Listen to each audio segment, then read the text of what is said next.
Hello viewers.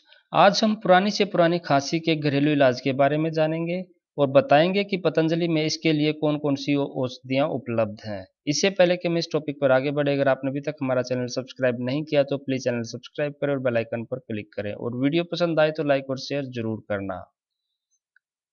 पुरानी से पुरानी खांसी की अचूक दवा। मुलेठी व मिश्री का एक एक छोटा टुकड़ा लें और 2 काली मिर्च लेकर इन तीनों को धीरे धीरे दिन में 2 से 3 बार खाली पेट या खाना खाने के बाद चूसें। ऐसा लगातार कुछ दिनों तक करने से पुरानी खांसी, गले की खराश, गला बैठना, स्वर भंग आदि में तत्काल एवं स्थायी लाभ होता है। पतंजलि की औषधियाँ। पतंजलि में इसके लिए च्यवनप्राश, शिलाजीत, दिव्य पेय, स्वासारी रस, सीतोपलादी चूर्ण, पतंजलि बाम आदि औषधियाँ उपलब्ध हैं।